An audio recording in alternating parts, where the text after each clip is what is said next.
दफा किसी भी वर्ल्ड कप के फाइनल में पहुंचे, 5 वो फाइनल जीत चुके हैं और दे नो कि किस तरह जो है वो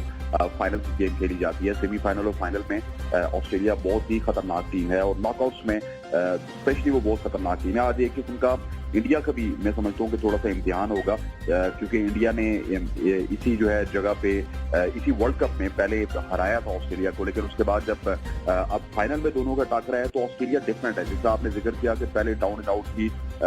सारी दुनिया कह रही थी कि ऑस्ट्रेलिया, इंग्लैंड और ये तमाम तर टीमें शायद बाहर हो जाएंगी, लेकिन उसी के बाद ऑस्ट्रेलिया ने बाउंस बैक किया पहले 2 मैच हारने के बाद, और उसके बाद ऑस्ट्रेलिया अभी तक कोई मैच नहीं हारी। तो ऑस्ट्रेलिया खतरनाक जरूर है। अगर जिस तरह उन्होंने टॉस जीत कर पहले फील्डिंग का फैसला किया, तो मैं समझता हूँ कि अगर उनको अर्ली ऑन विकेट मिल गए और स्पेशली रोहित शर्मा को अगर वो पकड़ने में कामयाब हो गए, क्योंकि हमने देखा है कि रोहित शर्मा एक सेल्फलेस प्लेयर है, वो 30 गेंदों पर 70 रन जोड़ देते हैं, 40 गेंदों पर जो है वो कितने टारगेट पर कंटेन करना चाहिए या हो सकता है जो ऑस्ट्रेलिया की फेवर में जा सके? देखिए अभी तो ये 5-10 ओवर के बाद आप मुझसे सवाल करते तो मैं आपको बता सकता, आप इसका बिहेवियर देखेंगे तो उसके बाद जो है हम देखेंगे कि कितना